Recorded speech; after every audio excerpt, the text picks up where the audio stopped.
Hey, if you got this part of the video, you've got the live unedited edition. Home Gadget Geeks Thursday night. It's the 13th of November, 2025, 8 p.m. in the Central Time Zone. That makes 7 Mountain, 6 Pacific, where Erin is. And of course, Mike Wieger is with me. Friends, welcome. Good to see both of you. This is like my birthday, by the way. This is my birthday. I have the two of you on the show. We're back. It's great. Erin, welcome. Good to see you. Thank you. Thanks so much, Jim. Always happy to be here. And it is a real pleasure to see Mike again. Hi, Mike. Yeah, good Mike, welcome back. It's like the gang's all back together. It's good to be here.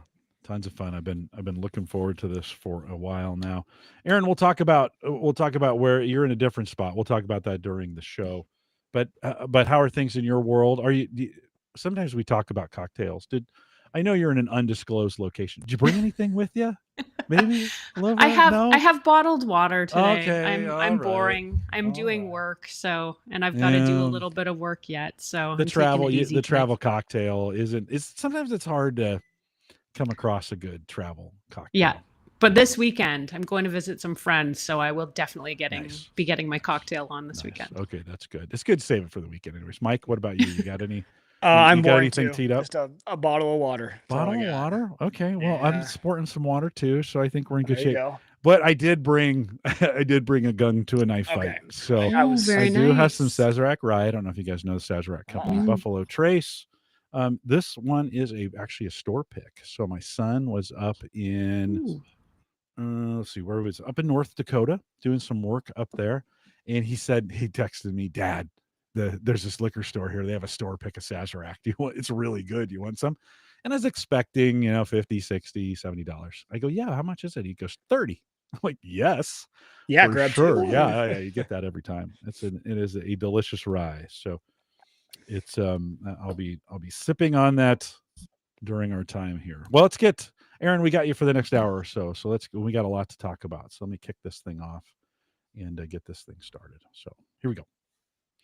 This is the Average Guy Network, and you have found Home Gadget Geeks, show number 663 with guest Erin Lawrence and Mike Wieger, recorded on November 13th, 2025. Here on Home Gadget Geeks, we cover all the favorite tech gadgets that find their way into your home. News, reviews, product updates, and conversation, all for the average tech guy and gal, included in that as well. I'm your host, Jim Collison, broadcasting live from the AverageGuy.tv studio here in a beautiful Bellevue, Nebraska. Mike, we don't get it flirted with winter for a moment, right? We're back to some beautiful fall weather. It's pretty great, right, here in Nebraska. It tried real hard. We did one last camping trip in the RV this past weekend, and then on Sunday we had to pack it up early, and it woke it up. It was like 20 degrees, and now today, you're 60, 70 degrees. So we can't decide what we want, but 70, which Erin is really nice, by the way. 70 is nice. That's okay. Thank you for the translation. Fahrenheit, yes. Because in Canada, right, it's a little bit different there, but we've got some nice weather coming. Erin, did you escape? You're not in Canada right now. You're somewhere else. But did you escape any brutal Canadian weather? Has it snowed already for you? We did have snow. We've had snow twice, but it didn't stick, which is good. And it hasn't been too cold, actually. I'm in Los Angeles, where it's much warmer, though, which is nice. Although I just found out we're apparently supposed to get a huge storm here in the next day or two. So we'll see what that brings. I grew up in the Bay Area. I grew up in California. Let me translate huge storms. So it'll be 15 or 20 mile an hour winds, which means the trash blows around. Okay. That's what that means. And then an inch of rain, which means, it's a lot of concrete. So in LA, there's one big gutter. I forget what they call it. I think some river or whatever it used to be. It's all concrete now. You see it on every movie. Los Angeles River, right? Yeah. You see it on every movie, Terminator and all. They go into the gutters, right? Whatever, they go into the river. And it'll fill up for a second, and it carries all the water bottles out to the ocean. So that's the big storm. Yeah, that's good to know. Then I feel very well prepared and less freaked out. The locals seem freaked out, so that's you always try and follow their lead. When it's sunny and 75 every day, if a little wind. And listen, they've had, just to be fair, LA's had some real tragedies with weather lately. So we make light of that, but I know some of you guys have suffered out there as well. So be safe, Erin. Be safe. Thank you. Well. We also want to thank our Patreon subscribers who do that each and every month. If you're on that team, thanks for jumping in and getting that done. You can join that, theaverageguy.tv/Patreon. And then if you want to head out to theaverageguy.tv and push through the affiliate link, you can do that as well. If you're purchasing Amazon, I know Black Friday's coming up. Everybody's going to have a chance to purchase however you do that. Although maybe moving away from some of those Amazon purchases and doing something different. Maybe we'll talk about that here in a little bit. Well, I mentioned both Mike and Erin are here. It's like my birthday. I love it. Welcome, friends. We'll have Erin on for the next 60 minutes or so, work through some of those reviews. Mike's going to stay around for a little bit of catch up between the two of us. But Erin, welcome. It's great to have you on the show. Welcome back. Thank you, Jim. It's always good to be here. Your audience is fantastic. And, it's always really great to catch up with you and Mike as well. Hear what you guys are up to and working on. See, but here's my problem. When Jim told me I was going to be on with you, I was like, dang it, now I got to bring my wallet. Because I always end up buying something, when you're on the show. I was like, this show is going to be an expensive show if that's who I'm on with. So I'm excited to hear. You always bring some cool stuff. Oh, thanks so much. Thanks. Well, no kidding expensive. We're going to kick the thing off with a fridge. Oh, great. Okay.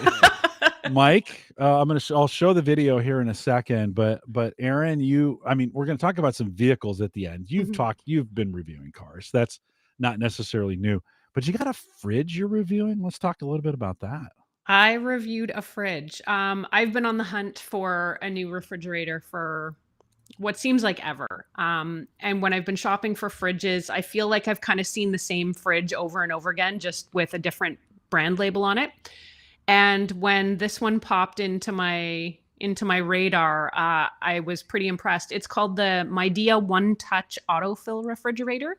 So the key really cool thing that it does is it will automatically fill ice and water for you. So you just stick a glass or a cup or a mug or a martini shaker for that matter under the dispenser. And it's the dispenser is similar to one you would find on a more traditional fridge with an ice maker or water dispenser. But this one, you can just set the cup or the vessel down and it can actually see the size and sort of shape of what it is. So it'll fill the ice and or the water automatically for you. So you can set it down, walk away, come back, and your glass is perfectly full. So that's kind of the key feature of this refrigerator, which I thought, do I need an autofill refrigerator for the ice and water? That's something I can do for myself. But if I'm being honest, the convenience of that is pretty incredible. It's pretty handy to have. Well, and as you say that, Erin, I didn't even think of you using it. I think of my kids. I'm like, this is a overflow savior, because how many times they stick it up there and they can't see and they just keep pressing and then water overflows or ice comes tumbling down. Like, if I could send my 4-year-old or 5-year-old, they can just set it up there and it fills and they pull it back down. That sounds like a parent's dream to me. I never thought of that, but you are absolutely right. And it works. I tested it with a bunch of different glassware, which was the other thing. I thought, if it can only see like one size of glass, that's not really helpful. But I tested it with a bunch of different glassware, a bunch of different cups, kind of different materials. I put a mug under there. It worked pretty much every time. And if for some reason it didn't, there was one martini shaker I happened to have that it didn't seem to want to fill. There's that button that's in the back of it where you can just press it against it and it'll fill it for you, manually, I guess we'll call that. But for those listening to the feature audio, in a fridge you didn't know you needed. For those listening to the audio only, here we've got the video. You might want to come over and check these out. And I'll have the links in the show notes to Erin's video so you can watch those as well. But an arm, a whole cylinder comes down on it. Now I did see some ice. We're seeing one of those water bottles now. And so it's a variable. It measures the distance to the top of the bottle, comes down, sets that automatically, and then starts filling that up with ice. I did see some ice flying out on one of your videos. So maybe not perfect, right, in the dumping of the ice, just because that just seems like it's always a messy, dropping ice. I do think that's kind of a side effect of any of those dispensers, whether it's manual or automatic. When it's crushing the ice out through the outlet, I think it always has a little bit of overspill. When I was doing my testing, it was really just a couple small chips that would come out. It wasn't, it wasn't creating a mess all over the kitchen. I always happen to have my socks on when I'm doing that. And then you always step on the biggest piece. Somehow it's only a little piece, but you always seem to step on. All right. So a little gadgetry up front, right? I mean, I think we do use our fridges a lot to fill up water bottles or whatever from that. Any other smart features that you were impressed by with this fridge? Not so much. Well, I shouldn't say that. You can connect the fridge to your phone, so you can actually set up the ice and water from your phone. You can manage the temperature from your phone. It will send alerts to your phone if the door is left ajar by accident.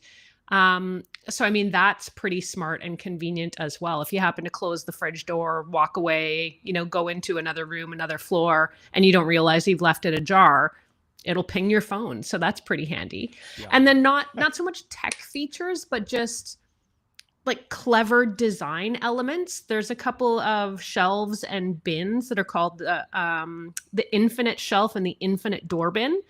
And the infinite shelf, it's built like a tambour door, where it's sort of articulated, and you basically just push the shelf backwards in the fridge, and it can make space for taller items to go. So instead of having to clear everything off of one of the shelves, you can essentially just push it towards the back, and it opens up a whole bunch of room for you. And the same is true. There's a bin in the door where you can adjust the height of that as well with just, pulling a little lever. You don't have to unload the whole shelf. You can just adjust it. I just was blown away by how clever the design was. And like I said, I thought kind of all fridges look the same for a while until I saw this one and until I got this one into my home and just found out how well organized it is.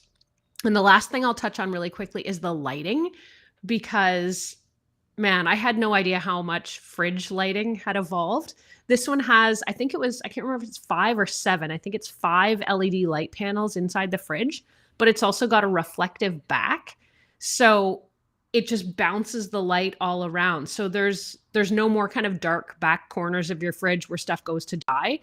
In here, you can see everything. And it's just, I have found in the last month, it's kind of helped me reduce waste in the fridge and throwing out that food that kind of gets forgotten. I can see everything now, which is super helpful. If they didn't market this to parents, they really missed even your door-ajar alert. Like my kids leaving that door open all the time because, they're not strong enough to get it and they don't notice if it didn't close all the way. I think, and I was thinking too, from the filling perspective, my wife's an occupational therapist. So I think of like the adaptive things for that of someone who has, maybe if they have tremors in their handshakes and holding that and filling it, just being able to set it, let it fill and grab it. I'm sure there's a lot of like use cases for that on the automatic side. Interesting. I didn't think of that, but you're so right. And even those being able to adjust the shelves without having to lift them and take them out and unload the fridge. That's a great use for that, Mike. I never thought of that. Yeah. You Erin, you showed that in the video. Mydea. It's a company called Mydea. Mydea. Awesome. You show that in the video where you have a shelf. It's even got stuff in it, and you can kind of push clip, pull it up and down. It stays in the rails. It's not falling out at you. Like I'm sure it's staying secure in some ways. Yeah. Because there is that always, there's that one time you're like, okay, I've got this special bottle of something, but it fits nowhere in the fridge, right? Yep. And so in your case, the door ones move around. You could shift one of those, maybe move a few shorter ones up top, shift the push it up, and then that bottle would fit. I loved, and you guys got to see the video. Head out to Erin's YouTube channel. I have this link posted in the show notes. Literally, the shelf, you push the shelf back. Now, I mean, it's not magic. You can't, if you have too much food on your shelf, it's going to fall off like one of those arcade ones where you have the quarters and it's trying to push them off the shelf, right? Kind of thing. But you were able to push it back, condense a little bit, and then get a taller water bottle in there from a smart standpoint, just to really allows you to kind of maximize the fridge space in there. And I know you guys have Thanksgiving coming up too. The other thing I was able to do with that was to push that shelf back, keep most of the stuff on it, and fit a whole turkey in there to thaw. Instead of having to, go in, readjust all the shelves in there and trying to find place to put, awkward bigger items temporarily, you can just shove that shelf right back thaw your turkey until Thanksgiving and you're set to go. Because the amount of wasted space, because to Jim's point, like as I was watching that video from what you did, right, you moved it back, but not all the way. So you were still able to have a half shelf and you were able to accommodate really tall things. Whereas in most fridges, you have to just set the height and that's the height for the whole shelf. So you could have one tall item that then takes up all the space where you could have had more shelves on top. So I'm shocked that this hasn't been around for years. Once you see it, you're like, it's so obvious. Yeah. But I never would have thought about it until I saw that video. Yeah. Yeah. That's how you know it's good. When it's like, oh, that's so obvious. It's good. Why haven't we done this before? Right. Like, and some of those. That's why I told Jim I was irrationally excited, irrationally in love with my new fridge. It's just it's made cooking, and we cook a lot at home for ourselves, so we've always got like food and ingredients and leftovers in there. It's just made it so much easier to keep everything organized. It's those quality of life improvements. That's right. Yep, that make a huge difference. Do you get to keep it? Is that something you get to hold on to? You're going to be able. Oh, that's nice. That is nice. Yeah. Okay, so we bought a new fridge 6 months ago, let's just say, and we picked up, let's just whatever's it's pretty good, right? It's a pretty good fridge. But one of the things I noticed, the 20-year-old fridge took like 4 of us to get out of the house. The new fridge, I might have been able to lift in by myself. It was so light. Like these newer fridges are pretty, a lot of plastic parts, I guess is what I'm saying. Do you get with a fridge like this, right, with all the components, did it feel heavy enough? Because sometimes when I open the doors, I'm afraid I'm going to pull the fridge over, because you're used to the old fridge, or you can just jam that thing open. I don't know. Any thoughts weight wise, or as far as does it feel robust? It feels quite substantial. And when we were trying to move it into the house, it actually took sort of 2.5 people to move it in. Yeah. It's heavy, I would say. And I know what you're saying about sometimes, if you yank on the door, it feels like the whole thing's going to come out. This one feels very substantial. It feels quite well made. And our previous fridge to that, which we had for about 5 or 6 years, every time I knocked something into one of the shelves, it would crack. Yeah. Super annoying. Didn't feel very durable at all. Yeah. This, I've knocked things into this fridge already, and it feels like it's better made to me already. Yeah. Yeah. I'm sure with the smart that's built into it, I'm sure it's got a little premium associated with it as well, right? As far as the price. Yeah, it's a little more expensive maybe than your average fridge. Yeah. But it's also, we got the slightly larger, not the larger size of this particular fridge, but just we opted to get a bigger fridge than our previous one. So this is, I think, the largest size fridge we can get, which I think is 30 inches. I'm forgetting now. And those do cost a bit more too. So. Yeah. Mike, would you trust the water and ice to the kids? Would the boys be? Would you give them? I trust him more than the 4-year-old himself. You know what I mean? Like, yes, sure. Like, it's a guarantee they're going to overfill their cup. So that's 100% fault right there. And then so if this thing can do any better than that, we'd be in business. Yeah, it does have some buttons. I have found on the new fridges, one of the things that's not intuitive is it's got, for ours anyways, it's got the symbols, but the button to push it is still just in the center. So you're trying to push the symbols, and they're not buttons, right? They're lights underneath that when you push the center button, right? Kind of thing. So like, oh, okay, that was it. And then Erin, did this thing come with a subscription? Because everything's coming with a subscription. No subscription. No, you're nice. Paying cash in, and as far as I know, it's all included. The app connectivity is included. They wanted us to connect to, I think it's an LG. So they wanted us to hey, make an account and connect, and we'll send you free filters. I'm sure it has a filter, right, associated with the water. Yeah, I know those kinds of things. We'll send you, send us your data kind of thing, So I was always, I think I'm good. I think I'm good on a fridge without a subscription. Well, good for you. Those are fun. I think this is one of those areas, when we thought about smart fridges years ago, I always thought the smart stuff, the best use of that was items coming in and out of your fridge, scanning something on the way out, scanning something on the way back in, keeping track of that. we're still not really there yet, right? And the work that you're doing in the consumer space, fridges aren't that smart. It's not like they're remembering the contents. You seen anything like that in this I space? think Samsung, I think it was Samsung that had that fridge where it had cameras inside and could Yeah. read sort of, you could either read, it would read the barcodes of what was inside, or you could sort of turn on the camera and look inside your fridge if you were at the store and wanted to see if you had milk or not. But I just don't think it really caught on. I think it's probably ahead of its time. I mean, that was about 5 or 6 years ago. The Family Hub refrigerator was another Samsung innovation where it's got a screen, like a full digital touch screen, streaming, smart home, all of that built into the fridge. And that just doesn't feel natural either. And I haven't seen that hit wide consumer appeal yet. So yeah, I think just good design and practical tech, like those door alerts, things like that, or appliances that can sort of diagnose themselves through an app. So if there's something that's not working on your dishwasher or your stove, can it send an alert to your phone to say, I need a service call, my filter is blocked? That kind of stuff is practical and helpful. Whereas, looking at Netflix on the screen on the fridge just doesn't seem genuine. Yeah, but listen, we have an Alexa. We're going to talk about those devices maybe a little bit later here. But an Alexa integrated, I shouldn't say it, the A-Lady, it's been a while since we've talked about that on the show.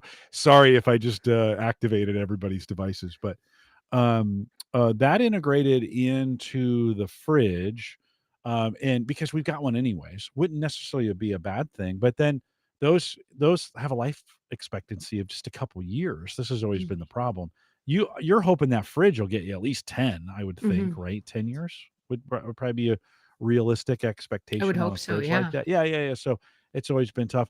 Mike, with your kids, you think about the family, young kids, I'd never trust, like, checking things in and out of the fridge. Kids aren't they're never gonna do that, right? That's never gonna happen. And I can't imagine sometimes they tried thinking about doing it with weights. Like, you'd pick it up and the fridge would be able to sense, oh, that milk was there, and now you're taking the milk.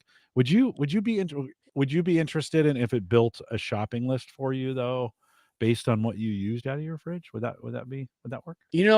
I don't know. It's funny on the kid thing, though, because I don't need it to alert me on what we're out of for the kids, because they let me know. We're at the store. Hey, Dad, we do not have Go-Gurts. We do not have any more applesauces. We do not have any more bananas. Right. It's my stuff that I don't know if we have any more of. So they let me know. On the grocery list, maybe. I just think it would be, I don't know. We're different. We are not consistent with what we buy. We buy random stuff all the time. So just because we had something in our fridge doesn't mean I want it again. We go through a lot of phases. The kids go through a bunch of phases. We do too. And so I don't know if it would ever be consistent enough that we would ever use. But one thing I will say, one requirement lately for me, anything smart coming into my house has to work with Home Assistant. And so it's going to be an official integration, or most of the time in Home Assistant, it's a community-made integration where the community found a way to connect the two services. But that's been my latest requirement. So I'm starting to see some products advertise as we work with Home Assistant. Do you know, did they happen to advertise that? Most aren't yet, but did they happen to advertise? Not that I saw. No, that wasn't something I looked up. Yeah, that's it for me. It's just it's got to work with that. That's my new hub, right? It's kind of like my A-Lady or my Google, and I just run everything through Home Assistant now. Yeah, about a million integrations into that thing when I go to my dashboard. Well, super cool. And of course, you mentioned in the review also lighting, very bright inside, very open, very easy to get to. One of the things I haven't liked about the new fridge, we had a side by side with the divider. This is you have freezer on the bottom, same. We're the same. Pull that open. One of the things I haven't liked are the drawers, the wide drawers. So like at the bottom, there's a couple wide drawers, and you have to open both doors to get those wide drawers open. And I'm not a fan of that. I would have preferred to have 4 smaller drawers on the sides that are openable. Open one door, pull that thing. It's got, even if I've got to put, sliced cheese on this side and shredded cheese over on the other side. I don't want to open. Every time I open that, I think, you know what? Every bit of coolness has just left the fridge as I've got the doors wide open.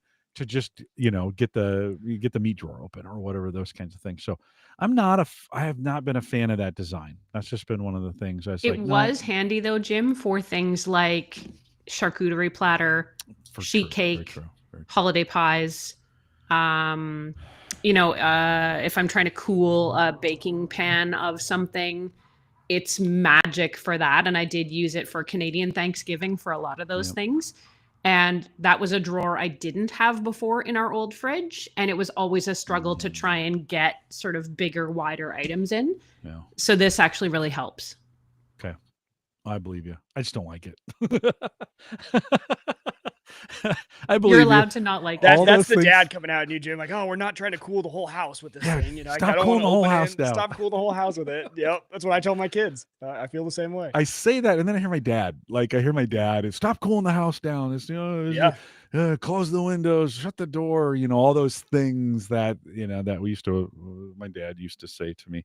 We cheat. We do have a downstairs fridge as well, which is a full. It's a full fridge. It's not split. It's got a full door. And so for those things where we need the extra wide, it often goes down. It's like, we'll just put it in the downstairs fridge, kind of deal. So, well, super cool. That is a cool fridge. This fridge tech is kind of interesting. It'll be interesting where it goes. I think there's some cool applications for it. I think at some point it'd be good if we could get some kind of inventory or some kind of list built or something, even to say, and I think it's got to be voice enabled. I think sometimes we think it's going to be a tablet, but I think it's really got to be voice enabled. So maybe that's coming up as well. Well, it's fall here in the US. It's winter time in some other places, and we're getting kind of that nasty weather that's bringing rain and snow and driving dust to your windows outside. Erin, we've reviewed these before. And have talked about them before. They've had some success, but you're back reviewing another window cleaner. And I was thinking it the other day, this is my least favorite job of all time. Like our windows are super dirty because nobody likes doing this. But do you think have window cleaning robot vacs gotten any better? They have. It's been probably 8 years or so since I last reviewed a window cleaning robot. And at that time, the technology was really new. So it worked, but it wasn't the best. Ecovacs asked me to review their new window cleaning robot, which is called the WinBot W2. And I thought, yeah, okay, I'll give it a try. It'll, I'm sure it'll work great. Our windows were filthy, which if you're watching the video feed, you can actually see how dirty our windows were. And I wasn't sure that it would be able to do a good job of getting kind of all of that dust and dirt and, a season's worth of grime off the windows. I ended up being incredibly impressed with how easy the product was to use and what a good job it did. So this robot it's kind of an all-in-one little box. It comes in a storage and carrying case. The case kind of houses the battery. So with this robot, unlike previous robots that I've tried for Windows, you can use it wirelessly anywhere, which is a game changer for a lot of Windows. The robot sort of comes out of the battery box. It's got a pretty long cord. I forget off the top of my head how long the cord is, but for me, it was long enough to place the battery on the ground and to climb up a ladder and put the robot on the window, and it had plenty of cable. And essentially what it does is it just suctions itself to your window. So you hold the robot against the glass, press the button, and the suction enables, and then it'll just like suck itself to your window glass. And then it sort of sees and feels its way around. So it will go kind of top to bottom, left to right, and be like, okay, I know how big the window is. And then it goes in perfect lines. So it'll clean your window in perfect lines. And then if you want it to sort of go over everything twice, it'll do that too. But worked remarkably well. Goes right from edge to edge, which was another previous pain point of older window cleaning robots. Outstanding job, really impressive. And you can use it both indoors and out, which I did. So I kind of went around the outside of the house, cleaned all the windows outside, and then brought it in and cleaned them all inside. And it made a remarkable difference in our windows. Wow. Now you had the sun shining in a different angle, so that might have helped as well. But and you're showing this We just got a brand new shower that took 6 months to put in, and it's all glass. Yep. And you're like, this is one of those one you could throw in there as well. I was not sure it would work on the shower glass because there's no, with our shower glass, there's no kind of edges like the.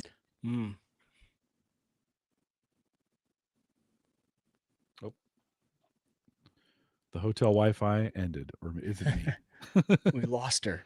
Erin, we lost you for a second. If you can hear us, hang tight. Maybe we'll come back here in just a second. We'll enjoy watching the video. That is interesting, though. I would have thought the same thing with the shower glass. You know, showers not having an edge to them like a window, outdoor window does. I would have thought it would have kind of just gone off the side of it. Yeah, Mike, do you ever get worried about that thing falling off the window? Like, you know, I've got some windows in the corner of my house. It's 2 stories up, right? Yeah, And yeah. I could reach out there and, you know, put it on there and close the window. You ever? That's my immediate fear is they fall off the window. It looked like, I wonder, we'll have to ask her when she comes back. It looked like there was a tether almost with a, that you could maybe do maybe like a suction safety cup. tether. Yeah, where you like suction cup to a different window and let it that way. Yeah. If it falls, it only goes down a certain distance. Mm-hmm. Yeah, I guess that would be. Yeah, I see. And then battery operated, right? So I'm assuming. For some reason I thought that tether was a cord, but I think it's It might have completely been. 100% battery. Yeah, right? you're right though. Because think, I don't. When she's running it here, I don't see a tether. Yeah. Well, no, I'm thinking that cord hanging down is the tether, right? That goes to it. I mean, you wouldn't just put this to your window and not have some kind of safety. I right think so. I thing don't to know. it? I think that's the power cord. I think the battery, so? maybe, or maybe she. Okay. I don't know. All the Yeah. things I would want to know. She's But yeah, pulling- right there, oh, that see? little Yeah. tether. That's See, what I thought think was that's maybe the safety. tether. Yeah, I think Okay. that's the safety right there. We'll try and get Erin back here in just a second, showing some videos of her getting those windows clean. It would be. Is this for you? Would you use something like this? And is it worth the price to have a robot clean your windows? Okay, well, here's why I think I would do it. Because we don't clean our windows very often, if at all. I know, right? It just doesn't happen. For sure, But for sure. But if it's a convenience thing, No guilt, what I though. No would guilt. do, Jim, is while I'm mowing, I would just go put it on a window, start mowing, and as I see it got done, I would go switch the window. And by the time, I don't know, I would be curious how long it takes. But Yeah. maybe after a mow and a little bit longer, the windows are done. So for me, it's not it's more convenient than cleaning the windows. It's I don't clean the windows. We do it very rarely. But now we would. So yeah, I mean, depending on the price tag, I could see ourselves using it. Yeah. Yeah. I would for sure. I hate doing the windows. Yeah. And you know, Sarah, with the new shower, we are constantly, we have a squeegee in there Yeah. to get that. But if you 'cause don't it's- squeegee right away, No, I know. you're hosed. Yeah. But this could be. I don't know if Sarah would like it, to be honest. Now the outside windows we never clean. I mean, they're horrible.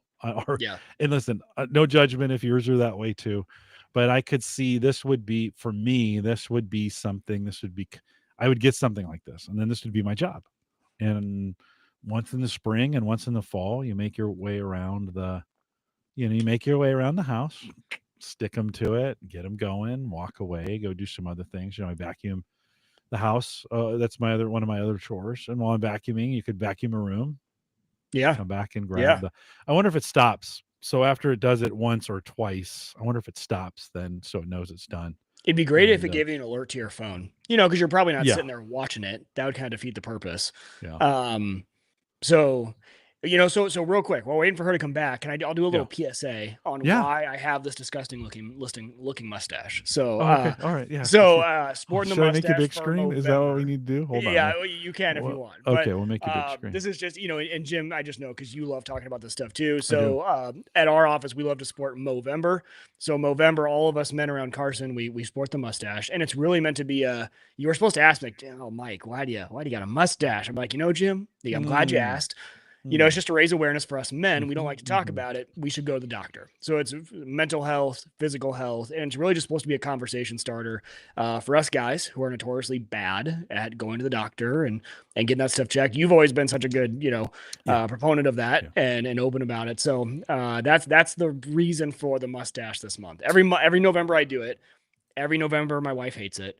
And I tell her, I think I'm going to keep it. I kind of like it. And she says, definitely not. So I can't a few more imagine weeks here Hannah. of it. Yeah, I can't. Yeah, imagine she's not a big fan of it. But men, out there, go to the doctor. Go get checked. Yeah, See get some your stuff. physical.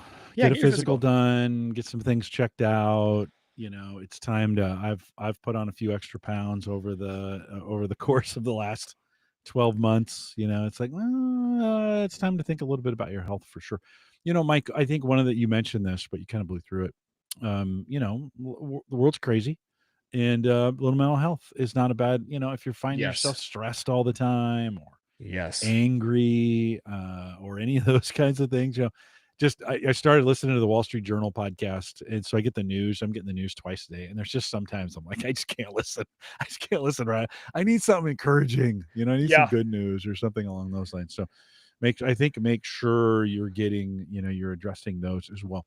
One of the things I think we forget is that for a lot of folks at your employer, you may have benefits for mental health Yes. reasons. Yeah. A And lot do nowadays. Yeah. yeah, I may, we were going through our benefits. It's benefits season, right? So benefits are coming out, right? Open And enrollment is everything went coming up.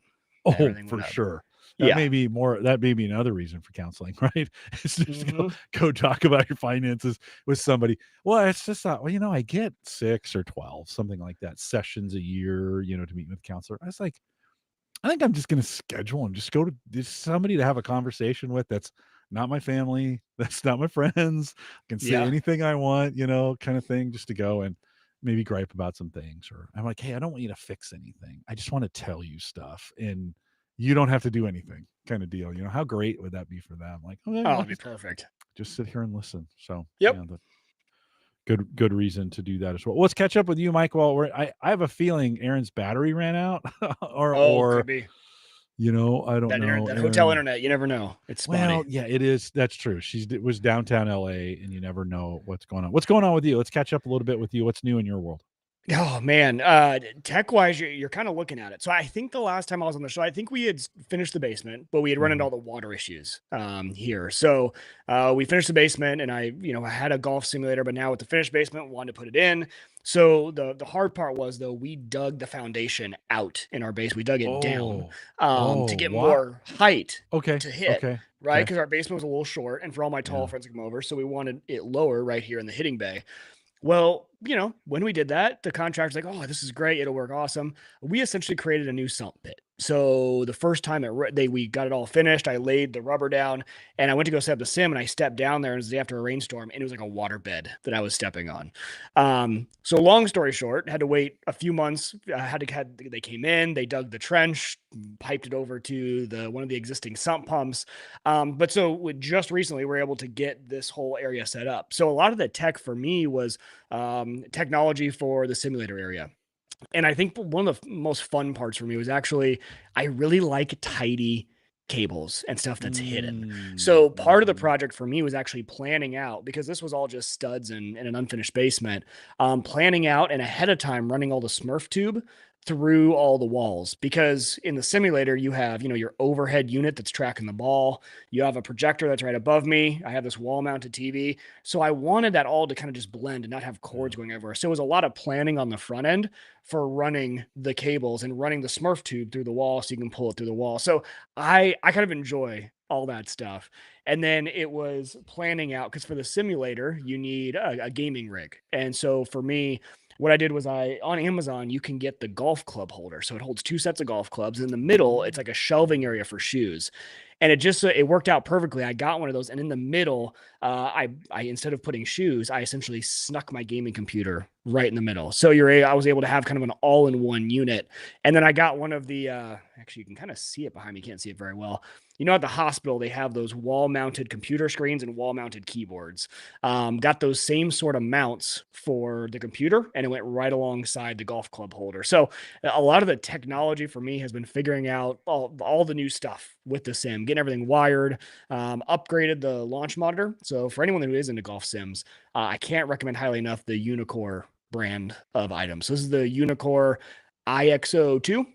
And just fantastic. It's an overhead unit. What I love about it, Jim, is for the golfers out there, as you swing, after you go, obviously it shows you what your ball did, but then on the screen, you see an exact replay of the impact as your club came in. So you can see, am I open? Am I closed? So on one screen, on one side, it's showing you the full video replay. On the other screen, it's just a snapshot of right at impact.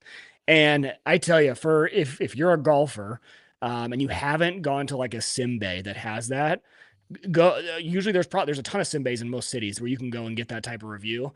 It will instantly make you just by you seeing that for the first time in your life. I've never seen a snapshot of like a slow-mo of my impact.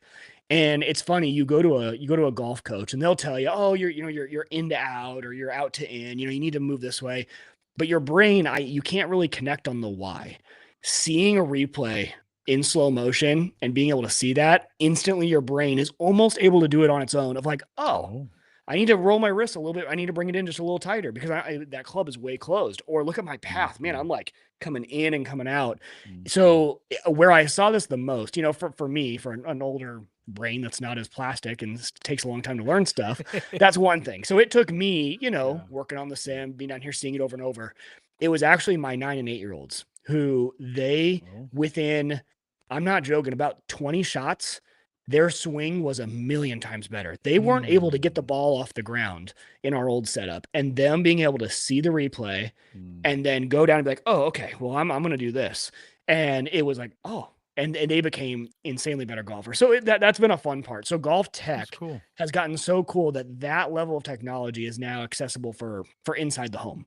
I think it's just fun. Usually you'd have to go to a big, golf place and get an instructor and pay a bunch per hour to kind of get that level of data for each swing. So I'm a data nerd. So I'm tracking like every single shot that I'm doing on the range and seeing all my averages. And it's just been it's a data nerd's heaven to be able to have that type of tracked stuff with your ball and your swing speed and your ball speed and your in to out and all your angles, your smash factor and all of that. Have you IRL'd them outside has it improved their swing at all outside of the simulator? The kids? We haven't yet, just because, so this is like within the last few weeks, we finally got this done. So no, we haven't gone back outside yet, but I'm assuming it'll be somewhat relatable. I hope.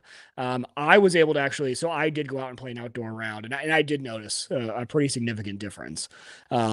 It's fun. And just being able to do it in the winter. I mean, here in Nebraska, we have 5 months of the year that you can't play golf outside. So now being able to continue to play for those 5 months, and which is with that level of data of getting better. The one thing that's kind of interesting is all these companies too are implementing for a subscription, of course, AI golf coaches. And so what you can do is actually, and one thing I'm thinking about, you can add cameras. So all you need to do is plug some cameras into the computer, and one at the side, one behind you. And the software in here will analyze your swing and it'll give you feedback just like you were standing in front of a real golf coach. So again, saving you money instead of paying hourly for an instructor, you can utilize the tech in your own house. Yeah. It's pretty cool. Yeah. Well, that's one of those things. And Erin, yes, the Wi-Fi is indeed out. I've been chatting with her via email in the background. So Mike, I'm so glad you're here tonight because you understand. Just talk until Jim looks like he needs to say something. It's exactly right. Appreciate it. Yeah, she said she's tried rebooting, can't get in. We just saw her a second ago, but we may not be able to get her connected. But Erin, don't worry about it. I said try for 15 more minutes, and then we'll reschedule. If she comes back, we'll switch it right back to her. We'll figure it. But I tell you though, I want her gig, but for golf launch monitor reviews. I want to be the golf. I want them to send me all start making videos, man. I should just start. I can review all the different launch monitors. Completely given up on the blog side of things. On the website, like every link she gave me was a YouTube video, and she's gone. I think she just crossed 100,000 subscribers. Is that do I have that right? Yeah. That was the milestone I saw. Yeah.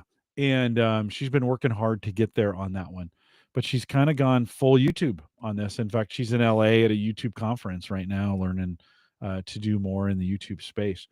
I'll include a lot of Erin's if we don't get her back. I'll include the links we're going to talk about. She's going to spend a little time, and maybe you and I can do this, talking about Black Friday. Do we talk on the golf simulator stuff? I don't want to shortcut that. Anything else you want to add to golf from a simulator standpoint? I think the only thing I would add is the one thing is if you are for the one other golfer out there who's thinking about doing the simulator, the different styles of launch monitors, just picking the one that's right for you. And I'll just say there's two main categories of launch monitors. So the launch monitor is the device that watches your ball and gives you all the data. And you really have two kinds. There's the one that's a unit that you just set right next to the ball. So it's on the ground. And then you have your overhead units. So this one's an overhead unit. It's mounted over top. It depends really, and cost and what you want. The side-by-side is definitely going to be the most affordable, and you can get really good data. But as far as the pictures and the things I'm talking about, like the swing review, those things are going to be reserved for your overhead monitor. The other reason you might go for the overhead is if you have left-hand and right-handed golfers that are going to come over and play with you, having to switch that ground unit back and forth every time your lefty and righty get on. Whereas the overhead, it just has a big area on the ground. And as long as the ball is in there, you can hit. So looking at those, looking at the different brands, and just figuring out what works. I think launch monitors are things you can spend anywhere from $500 up to about $25,000 on your launch monitor alone. Yeah. And so it really varies. And so knowing what kind of data you want, but go hit on a few, watch all of the YouTube reviews. Cause again, it's something you might get into the hype thinking you need the $20,000 one, when honestly a $2,000 launch monitor might suffice, or even a $500 launch monitor. And again, the other thing that might be is, do I want this to be a launch monitor that I can use in my sim? And then I want to be able to take it outdoors to the actual range. And so I can see all my ball data if I'm just hitting at a range. Because, when you're hitting at a range, you don't really know how far you're hitting it. Right. You don't know your club speed. You don't know your ball speed. You don't know how much spin you're putting on a ball. So although you can watch it, you don't really know how it's behaving.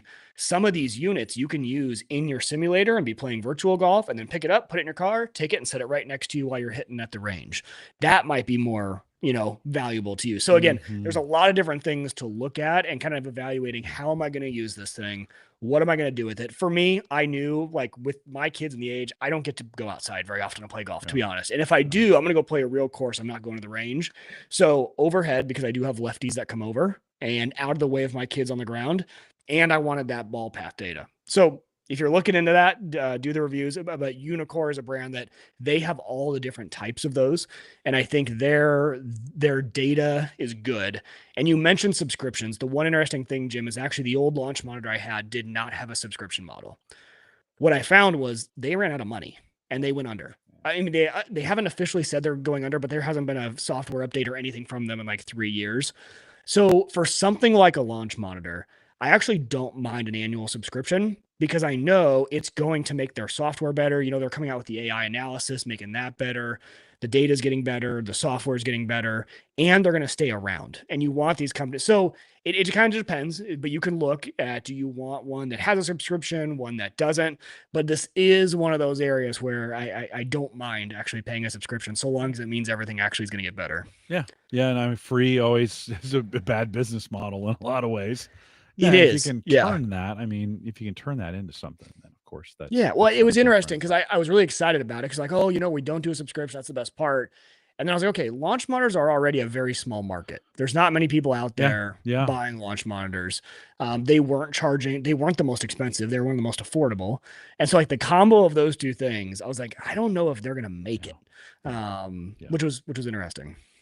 Yeah, premium is the way to go to survive in a lot of ways. But all those combinations kind of come together. Mike, is that a very big space? I mean, are there communities of folks who've installed these in their houses? You go to Top Golf. I did Top Golf just a couple weeks ago, and at first I was like, I'm not a golfer, and then like I figured out how to hit the ball, and there's something super cool about just launching that thing. I was a good swinger, like I had a good softball swing. So I get the idea of getting your hips into it. Once you can translate that down to the golf ball, man, you can launch that thing almost to the net, right? And that feels pretty good. Does Top Golf, because that's a great way to kind of experience this idea, right, of doing it. Very similar. Any thoughts? A little bit. Did you go to the outdoor version of Top Golf where you're hitting outside here in town, on the range? out west roads. Yeah. This is, so right next to Top Golf, there's a brand called X Golf, which is owned by Top Golf, and that's more the experience of what you're going to get here. So I can pick any real world course, and I can play it virtually on here. So I can, the exact layout, exactly how it rolls, and you're hitting every single shot, and then you're putting. So you're driving, you're hitting the next iron, and you're getting like down to the inch what your ball actually would have done because of launch monitor and all those sort of things. So I would equate it, whereas Top Golf, I think, is more of an entertainment, just, you're hitting, that's like an outdoor range. Your simulator is more truly taking your outdoor golf and bringing it indoors. If you're a golfer, you've probably at least saw last year, Tiger brought out the new Simulator Golf League. So there is a league that is on ESPN, and it's all the pro golfers, and it's during the wintertime. And they go to this massive facility they built, and it's essentially a huge sim. It's a massive version of this, and they all play on it. And so, but it's real golf. The cool part about it is they can make courses that they can't make in real life. So they make some really cool, creative courses with just geography that you wouldn't be able to find in real life. But it's a fun way to play. And so I do think the community is really large, and it's only getting bigger. Even just at my office, there's 5 of us. I think if you're a pretty serious golfer and you have the space, you're considering putting one of these in. Because you can put it in a garage, you can put it outside in the backyard. A lot of guys in California or Arizona, they'll put it in their backyard if they have good weather most of the time. You don't need a ton of space. And so you can get really creative with it. If you don't even need the projector screen, to be honest. You could hit into a net and then look at your laptop. So you could plug a laptop in, and this could be a temporary setup. So with how versatile they can be, they're becoming extremely, extremely popular. Yeah. Well, that's super cool. Now, a lot of good tech going. I know this may be the longest project I've seen you continually work on for a while. Like, mainly due to the water issues, but yes, it's something I've loved playing around with. And we do an online league with my friends. And then, one of the main parts about doing this basement, we wanted it to be part of the entertainment spot. So you're watching the Husker game, you're playing golf. And so I had a bunch of friends come over, and we did an alternate shot tournament, and it was just so much fun. And the boys got into it. It's a lot of fun. It adds a whole other level of entertainment to the house. Nice. No, congrats on getting that set up. I know you've been working on that for a while. Sorry for the water problems in the basement. We all got it done. You have to do tile and get a whole bunch of stuff to.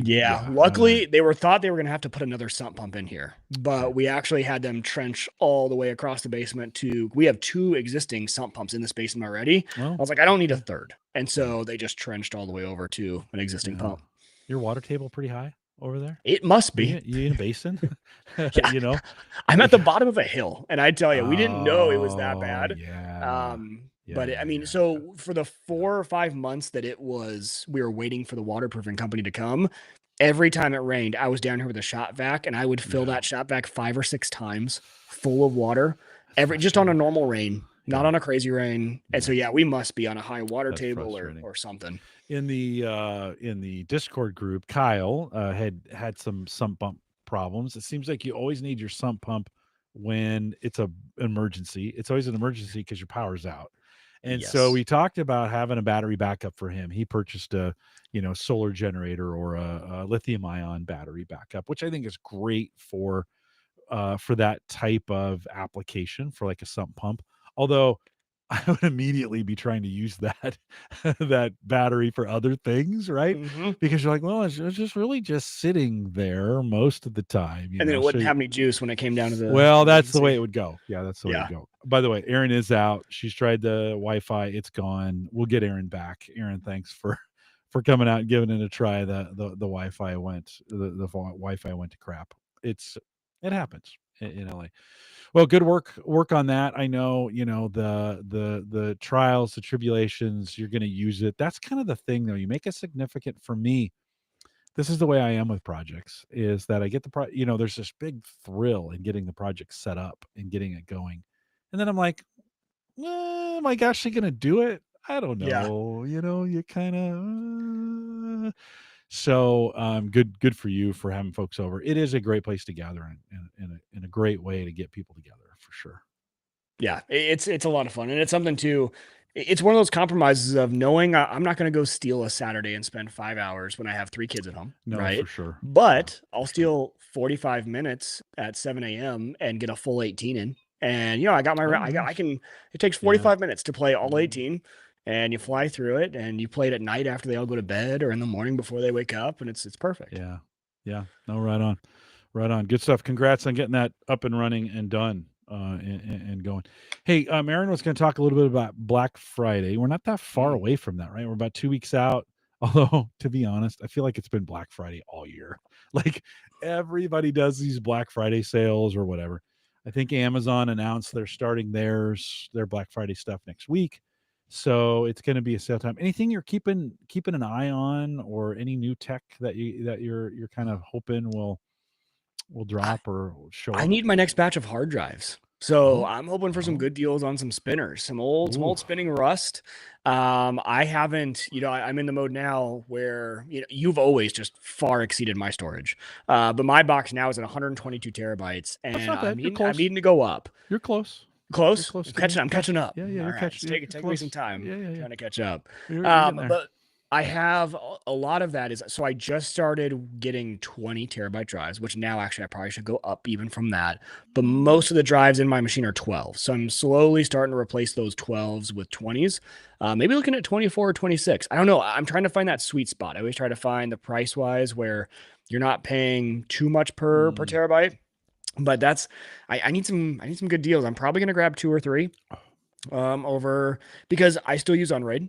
So for me, I'll probably want to update my parity drive. And that always needs to be the largest drive. So I need to do that one. So I'm down for one. And then that doesn't add any more capacity because that's just the parity drive. So then I'll at least need 2 and start replacing. I actually might even still have a 4 terabyte in there that's running in that Unraid pool. So probably need to get the 4 terabyte out of there. Yeah, mine are small, much smaller. I've got 1 and 2 terabytes in there. I don't put a lot of storage on that. I have it. It's a backup.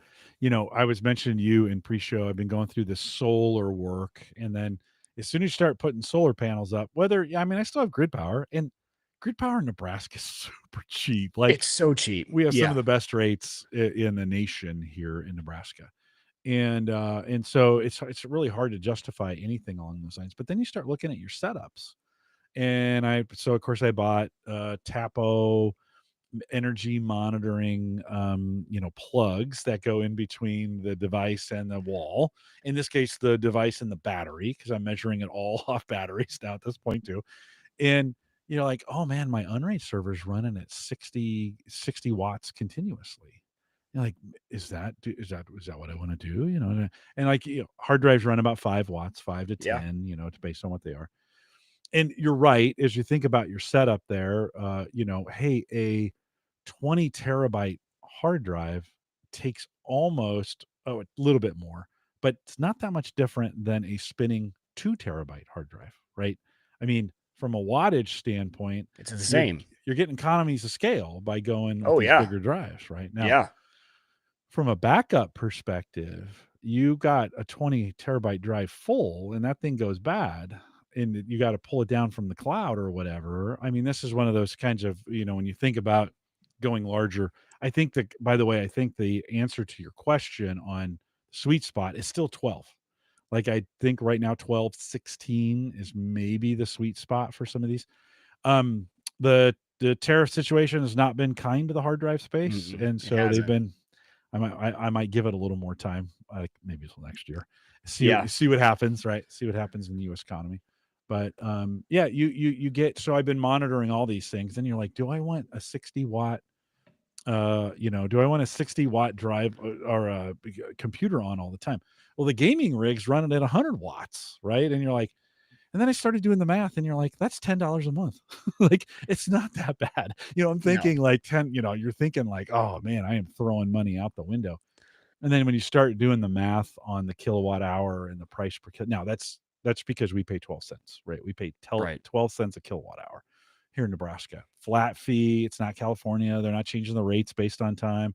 So we don't quite have the challenge. But, as we think about those, I love your idea of like, well, okay, if I need that kind of storage space, you are, from an energy standpoint, you're getting a better lift by having bigger drives for sure. Well, and better lift for energy. And for me, I just ran out of slots in I only have 15 hard drive slots, 15 or 12. I can't remember. And I'm full up. So I can't add another drive. So I've got to go capacity wise. And when I'm going to do it, I'm going to try and get I make big jumps. So I think I had 2s and maybe a few 4s, and I went to 12. And then I've been waiting, and I'm going to go from 12 to, 20 or 24. I didn't want to go 12 to 16 and only get, 4 more terabytes from that drive base slot. Sure. I want to get more for it.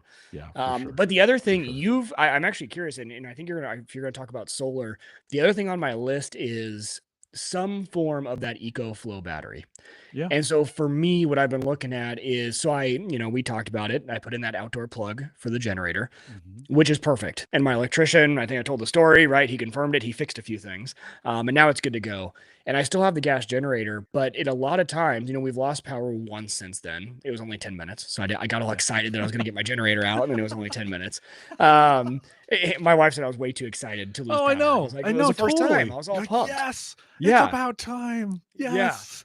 And people are like, are you crazy? You're like, yeah, a little bit. A little. I just want it once. I just want to be able to use that gas generator, plug it in, and have it work once. But for me, I think it was the combination of, realizing that when that happened, it was pouring rain, thunderstorm. And I'm like, pulling that generator out, going outside, plugging it in. It's in the middle of the night. I want to get wet. Not great.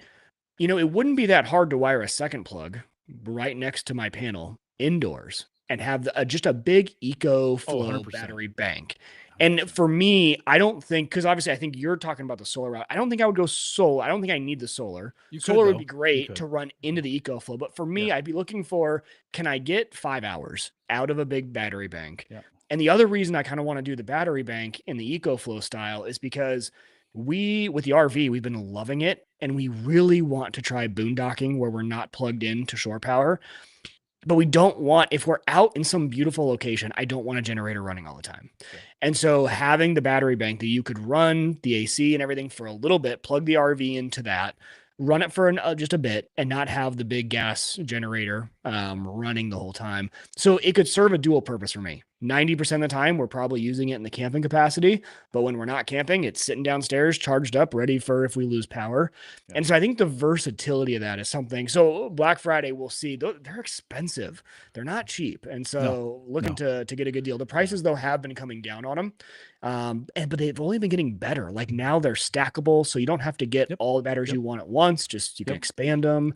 You're probably the expert. You're the guy I need to talk to. I think about it every day. Systems. Yeah, every day I think about it, Mike. It's crazy. I'm obsessed. Ed Sullivan, who listens to the show, good friend, said once you go down solar, you can't come back. And he's like, then all of a sudden, everything is about power. You're running around shutting the lights off in the house. You're tuning your fridge down so it doesn't use so much power.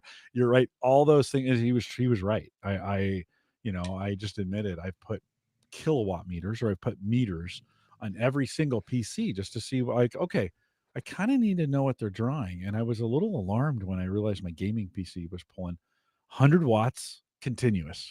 And it, it's a crypto rig. I'll probably do some crypto stuff on it here eventually again at some point. So it's good to have, but it's not expensive. It's just the biggest consumer of all. Just to finish that story. So 100 watts for the gaming rig. You know how much the Mac Mini M4 is running? You want to guess? Idle, just sitting there? Yeah, let's just say idle. Yeah. 30? 8. 8 watts idle. Like ridiculous. Wow. You're like, yeah. I'm like, that what kind of wizardry is going into these things? Which processor do you have in that again? That's a good question. M2, M3? No, it's the M4.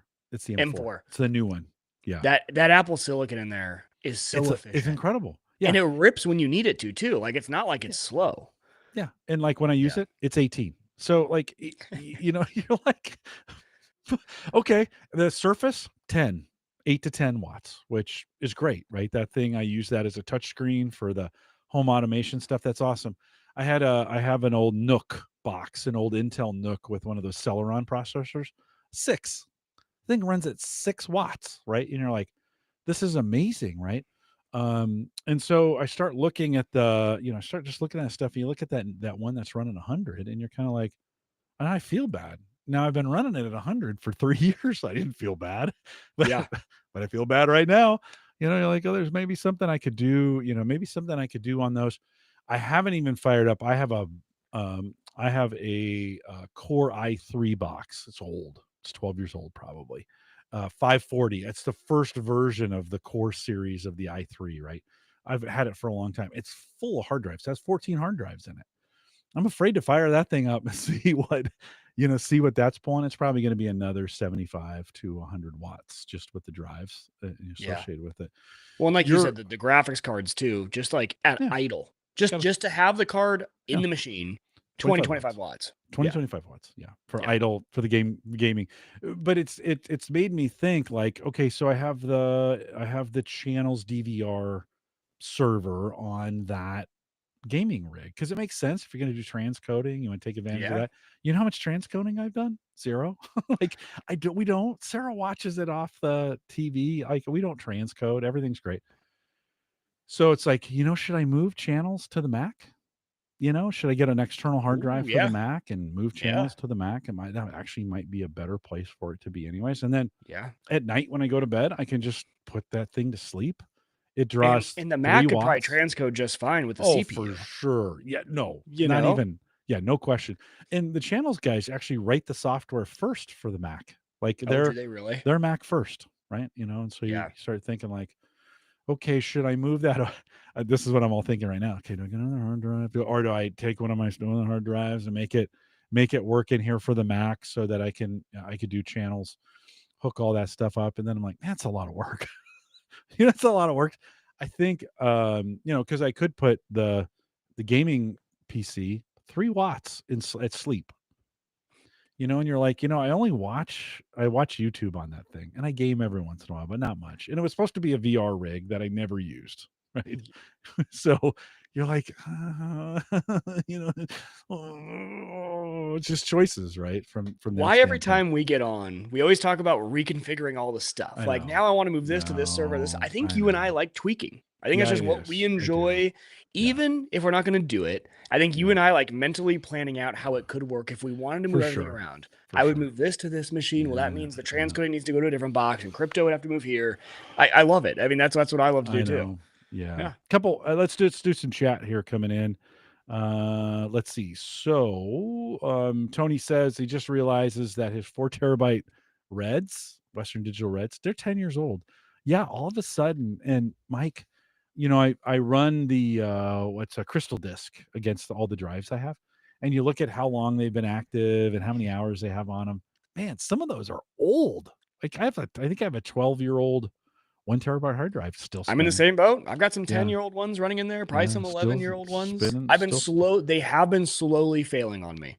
So I would say in the past year, I've had the most drive failures I've ever had in 1 year. I've probably replaced 4 or 5 this year, but they've all been, it's because I bulk bought way back then, and they're right around that 12-year mark. Yeah. And so it was time. For them to, they didn't owe me anything at that point, right? They'd given me a pretty good life. You've gotten all the value out of them that you possibly can. Uncle Mars says, I've got a bunch of barely used 12 terabyte Red Pros. I'm looking to offload. Bueller. So if you said they were if they were larger than 12, I'd take them. That's what I have in my server too. Right. I'm going to have a bunch that I'm going to be trying to offload.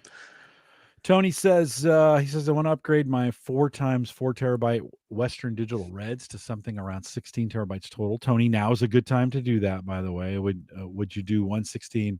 No, I do. Well, listen, 8 is super cheap. Why? That's hard. It's not cheap. Actually, all the prices are up overall. So it's all relative, right? From that standpoint. But if you ask the question, do I get 116 or 2 8s? I buy 2 8s for sure for the redundancy. And the price point, 8s are super cheap. You get too much smaller, and it doesn't make sense anymore. So right now, the sweet spot is between 8 and 16 from a dollar perspective. Mike, you're paying, if you go 20 or 24, you're paying a smidge of a premium at this point. Not too much. Yep, exactly. You want to get past that, but a little bit. It's again, you're making some decisions on why. And I always go refurb from Amazon or Water Panther or any of those certified refurbished. So like, I think when I bought my 20 terabytes, I bought 2 of them. I think they were like $280 a piece. Yeah. $270, $280. Yeah. Tony says, I don't need nearly that much storage or the cost. Just had to buy a $4,000 violin today. Yeah. Well, those things come in handy too. And then he says, dang, looking at hard drive cost, I might need to keep mine a bit longer. Yeah. I wouldn't buy right now. Now is not a good time to buy. It's not. Yeah, for sure. We'll see what it is for Black Friday. But I think this is. Well, and let me ask you: you looking anything else you got on your list from a Black Friday standpoint that you're looking for? The hard drives and the EcoFlow are really the 2 things I was like, if I find a killer sale on those, and it's really because on the hard drives the price has been so crazy lately. I'm not usually a big Black Friday person. I'm kind of bad about just like buying it in the moment. When I need it, I kind no, of for wait sure. until I need it and then I grab it. And but this Black Friday, because hard drive prices went so high, and because those EcoFlow batteries are so expensive, I'm just like, hey, you know what? If they come on super sale, might take the chance and grab one. Tony says, yeah, that violin was 30% off. Yikes. Holy cow. Talk about a golf simulator. He just bought himself a golf No simulator. kidding. Right? Yeah. Right. Hey, you know, when we talk about that EcoFlow setup, one of the things I've been thinking about, because when you were doing the inlet, I was too, right, into the house for the generator. Yeah. One of the things I did is I brought it in a 50 amp service, and then I actually not terminate it, but I left a plug there. And then in between the generator and the service, my breaker panels, they actually are just two 50 amp cables that plug together. And so in the future, if I wanted to decouple those and plug one into a Oh, generator, like a solar generator inside the house, yeah. and then the other one, you could technically use it as a charge for the batteries, right? But Yeah. most of the batteries don't have a 50 amp service to charge with. They do 50 amps to give the power, but to charge the batteries, Yeah. you can't plug 50 amp. So what I did is when I brought that service in, I broke it out and put fuses, 20 amp breakers in there, and put 110 or 120 service in there, regular, like what you would regularly get, you know, what the generators or what the batteries would expect, which is 110 service or 120 service. Yeah.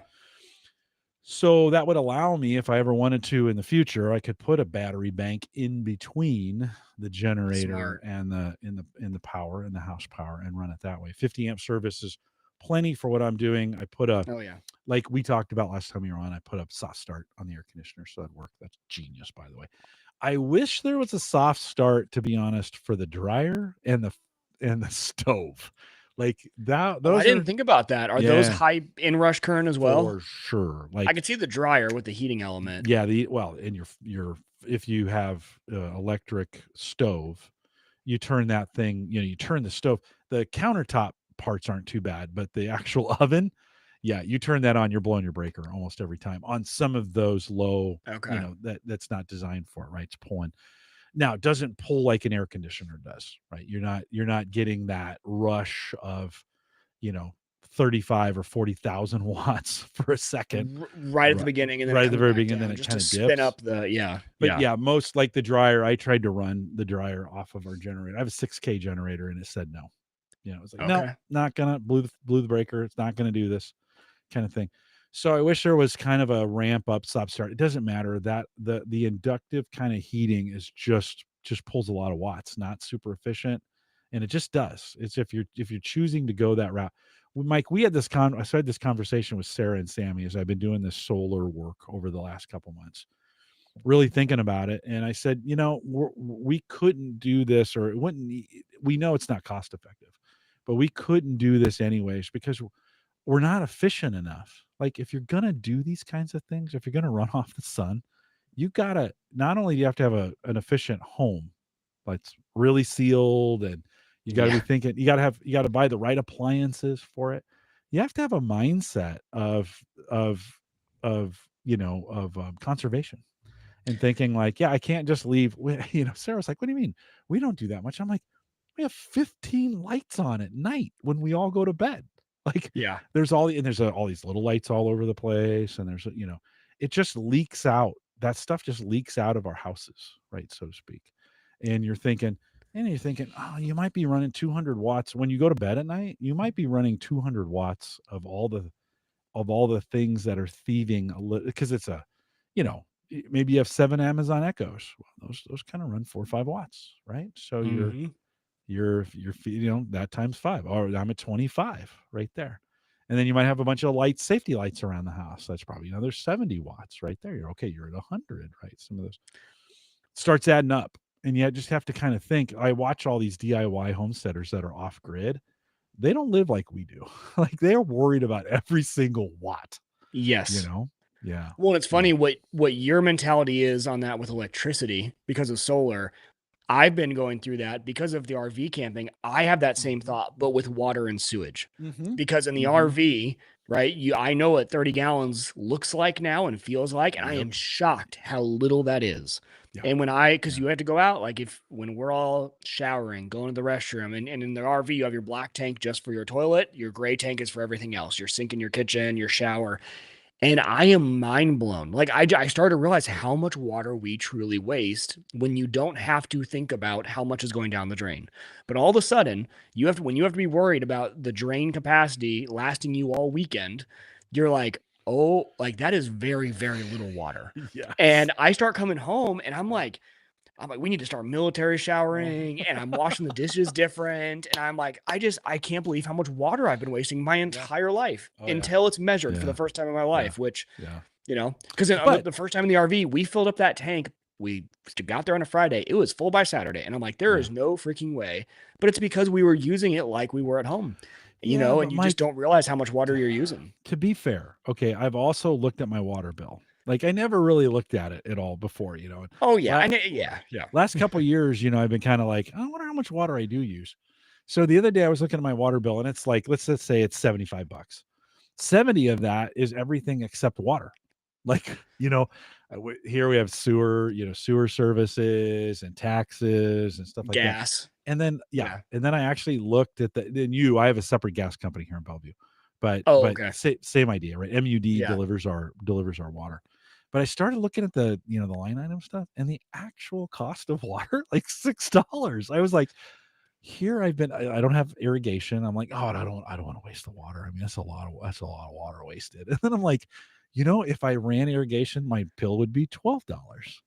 So it's 6 versus 12. Like, seriously, it's one of those things when we think about those bills, it's like the electricity, type deal here with us paying like 12 cents a kilowatt hour.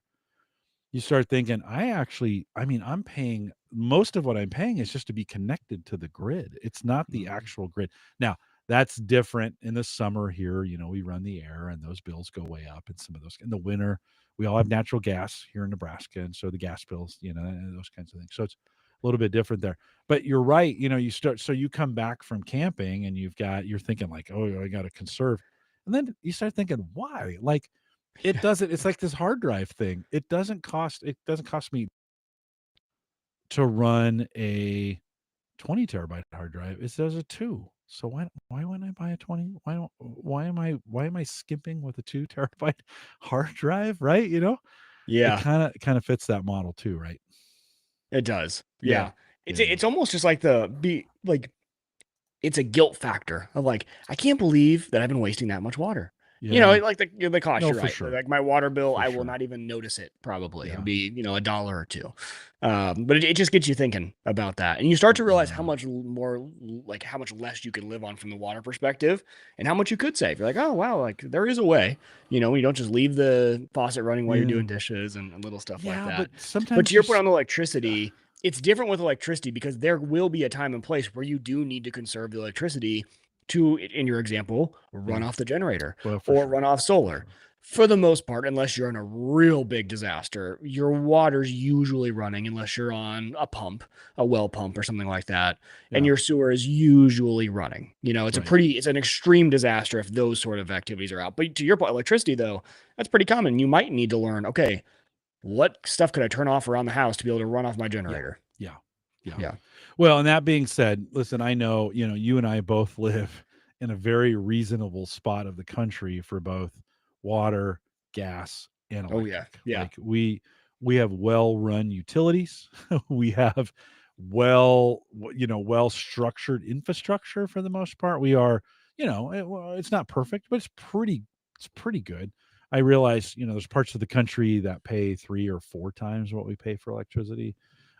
Some parts of the country don't have access to the natural gas that we have too, so they're paying for whatever to get more of those. So I understand that you might be saying to me like, Jim, it's more expensive. I think the key to all of that is to understand what you are doing, right? What do you have? How are you doing this? Because in this solar journey, Mike, I do the math and it never pays off. I had to go down the solar path knowing like, there's nothing I can do this is never going to make sense from a dollars and cents standpoint. I'm doing it because I want to.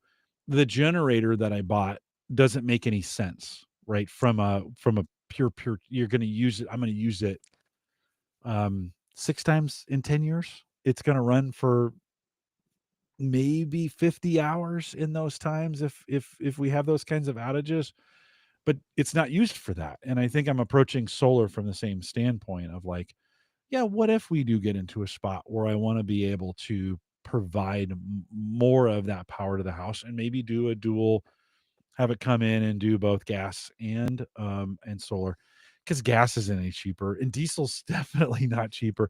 I could maybe run a natural gas generator. All of those on our electric rates are 4 to 5 times more expensive to run those methods than just pulling it off the grid, So at the end of the day, you're like, none of this stuff pays off, but maybe it becomes a good backup scenario. Maybe it becomes a good, just so you know, I mean, I know infinitely more about solar now than I did going in to same thing with when you got involved in getting a generator inlet. There's some things you got to learn. Your electrician friend probably taught you a few things like, oh yeah, you can't wire it that way. You apparently can't go down the same tube as your electrical provider. They don't like that, and I did that. So I learned that's something you can't do. We gotta pull those kinds of things out. We pulled those back out. Yeah. On the camping, we'll wrap it up with this. On the camping side of things, any tech you've deployed on the camping side of stuff that talk about the water and conservation, some of those other kinds of things on the battery side of things as well. By the way, you can never have enough batteries in your house. This is the thing I figured out. For the way we do it, you're talking $6,000 to $10,000 if you want to really run your house off batteries. So like, it's a lot of money. Yeah, you can buy a lot of gas generators for $6,000 to $10,000, right? So they look good, and there's some solutions you can do that get you in the $3,000 to $4,000 range. But even so, that gets you a pretty nice gas generator. That almost gets you. I don't want to say that gets you a Generac, because it doesn't. Those Generacs are $10,000. So actually, now that I'm talking about that, if you were thinking of doing a full whole house backup like a Generac, that's a $10,000 or a $15,000. Right now, you might be able to do it with batteries for something close to that and do it. So it's worth looking. It's worth looking at. One of the cool things about batteries right now, and then I'll ask you your camping question again, is it's cheap and it's getting cheaper, which is kind of crazy. And there's all kinds of modular options. You always had to get an electrician to do this, and today you still kind of need an electrician, but there's some great ways to do this that are pretty DIY. So check those out if you're interested. All right, last question for you, Mike. Camping tech, anything new along those lines? Yeah, I'll do a quick roundup. I'll keep it brief on a few of these, but a few of my favorites. So winter's coming up. So I actually just winterized the RV, and it goes and you put it in storage, and you're always worried about rodents and stuff getting in over the wintertime. So one of the benefits is a lot of these new campers, mine included, has a single solar panel, tying it back to solar on the top of it, plugged into your battery. Now, that's not enough to run a lot. You're not running your AC off one solar panel and a car battery, but it's enough in these RVs. It usually powers the fridge for a while, and it powers all of the USB ports around the RV. So for me, actually, what my plan is, because we do park ours outside, our storage is an outside parking spot, so there will be sun throughout the winter. So for rodent, one of the best review ones I found was they are a USB powered, almost looks like a speaker, but it has pulse and sound and like 3 different things. And essentially it rotates through all 3 of them, because one works really well for pests, one works for insects, one works really well for mice, and one for bats. And they're pretty annoying. One of the settings, I think it's the one for mice, is audible to humans. The first 2 we can't hear, but for they say to not run it around dogs because it'll drive your dog insane. So the best part about having those USB ports live just from the solar power is I bought 2 of them, one for the front of the RV, one for the back, indoors. And so those are going to run all winter to hopefully keep the pests out. So I thought that was kind of cool. It was a good use, because I'm like, I don't even know why, I don't really use the solar on the RV much. Actually, the main thing about it is it's nice. You always know when you go to pull up to your RV to put it on the truck, your electric jack to raise and lower to get it on is going to have power, because that solar has been trickle charging that battery all the time. So that's the first one. Second one is Starlink is just amazing. I think we already talked about this, but if you're at all into camping, it doesn't have to be RV camping, any form of camping, Starlink is the best thing in the world. You no longer have to worry about if you're in a good cell coverage area. It's so affordable now. I mean, those things are pretty cheap. You can do the $50. You can turn on and off your plan. So you can turn on when you on the months you go, turn it off when you don't. And so handy. for camping, that's super handy. It's super handy. And the speeds, like mine is 250 up, 250 down. Nice. I mean, those speeds are faster than some people have in their home. Yeah. So we power multiple TVs watching YouTube TV because we'll go during Husker football season and we'll be around a bunch of other campers. Everyone's watching the Husker game. So Starlink's great. Number 3 is if you have not, especially if you're new. So like I have not pulled trailers my whole life. Now, if you're someone who you've pulled trailers behind your vehicle and you're so used to it and you're just a pro, you don't need this. But if you're relatively new, invest in the cameras for the side of your camper and the back. So you get a screen that you put in your vehicle. They've had these around for forever, but they've gotten really good and the price has come down and the quality of the camera. So on my one screen, it's a portable unit. So no matter if I'm in my truck or Hannah's vehicle, I can move it back and forth.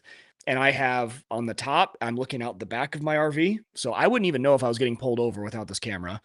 And then on my bottom, it's split and I'm seeing the left side shooting straight down my camper and the right side. And it's just for someone who's new to pulling, not being really used to when you're on the interstate, how much room do I have? Am I really past that car when I need to merge over? It is a total game changer. And the prices, those things used to be for that level, that many cameras, you were easily over $1,000. And those things have come down to about $500 now for all the cameras and the system. And most RVs are pre-wired for those cameras already. And if they're not, you can usually tap into the light ports. So it was an hour install for all the cameras, and it just makes a world of a difference. We did our first longer trip, went down to Kansas City this past weekend. So that's 3 hours on I-29. And then you're driving through Kansas City and you're driving through some tight spots. And so having those cameras was huge. Cool. Yeah. It's almost like security cameras, but they're all backup. They're all watching what's behind you. They're all watching your blind spots. Right. Yeah. So And then one final one, if you don't have it yet, get yourself, there is, and I'm totally going to forget, I think it's Beach Lane is the brand. There is a leveler that it doesn't level your camper, but what it does is every time you park your RV, you need to level it. And a lot of times you're whipping out your long level and you're putting it inside. You have to open the door. It's just a little tiny black box. It's a Bluetooth unit. You mount it anywhere inside your RV. You get your RV level once. And you use an app on your phone and you say, okay, now know that is level. So now it knows. Then every time as I'm pulling up, I'm opening up the app, I'm connecting, it connects to Bluetooth, and I can do my side to side and front to back all by looking at it's a level on the phone. And it's just telling me how level it is. You don't have to do any more levels. You're not getting all that stuff out. And it is the best investment you will ever make. And it's such a simple thing, but again, one of those quality of life improvements, the amount of time it saves you when you're setting up your RV every time is huge. Yeah. Kind of set it, let it go, let it level itself in some regards, right? Make sure you're in some good spots and you've got whatever. Yeah. So it's not auto leveling for you. It's just giving you your level figure so you can manually do it without having to go and reposition everything every time. Right on. Yeah. Yeah. It's cool. Yeah, no, super cool. Well, Mike, there's great your to tech have roundup for the RVs. Yeah, there you go. No, some good stuff going forward. Mike, thanks for checking back in this week. Always good to have you on. Yeah, it was fun. Great to have you as part of it. Yeah, sorry Erin had to bail out, but we got it done anyway. So that's why you had the backup, right? I'm happy to be your backup anytime. It just worked out that way. It just kind of worked out that way. Dave McCabe is joining me next week. Good to have him back. Don't forget Thanksgiving week here, at least in the United States, is the week after, and that means no Thursday show, but we'll do Friday with Sammy. So bringing her back in, catch up with her, all the things that are going on. Today at dinner, we were just talking. I'm like, okay, how do we do your setup from a podcast perspective? Because it's a little bit unique the way she uses her Mac to get that done. She's all old school. So we'll get her set up. And then Christian joins me on the 4th. And that'll be the 15th anniversary of Home Gadget Geeks. That's kind of crazy. Nice. I think we've been doing this for 15 years. So big thanks to Erin who joined me as well. We'll get her back. I think at some point we'll figure it out and to get her back on as well. Mike, thanks for coming out. We are live every Thursday, 8 p.m. Central, 9 Eastern out here at theaverageguy.tv/live. And if you want to join us as well, you can join us out here for those. I mentioned who's coming up. I mentioned, I think we're Big thanks to Christian over there, Maple Grove Partners. Get secure, reliable, high-speed hosting. If you're still looking for a hosting plan, he's still doing that. And you can check it out today, maplegrovepartners.com.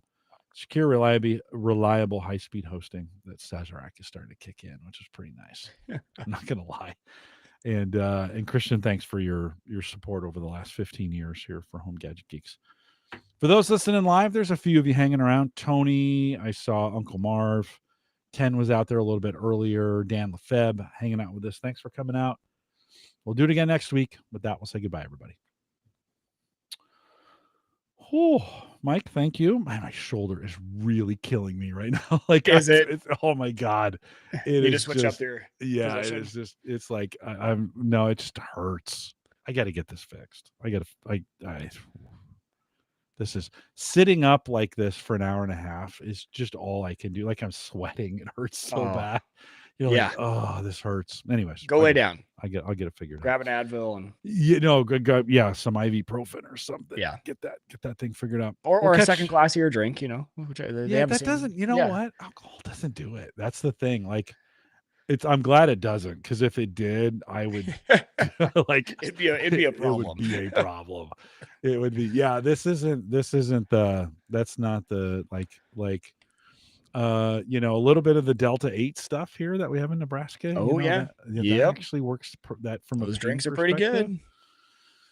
That stuff works pretty well. And then the other night I was hurting just a little bit, little ibuprofen. You gotta be careful. I don't want to take that stuff forever, but kind of straighten it right up. You're like, oh, okay, that's better. I got, the weird thing is I have pain in my shoulder. It shouldn't be there. It's not like I hurt my shoulder. It's because I have a nerve coming out of my back that's not doing something right, and it's pushing it's inflecting all that pain into my shoulder. Yeah. So, I've done tons of chiropractic work. I've done tons of physical therapy, and they're just like, oh, how about one more? I'm like, no, I want to do one more. Yeah. Kind of thing. Anyways, if you're listening live, thanks for joining us.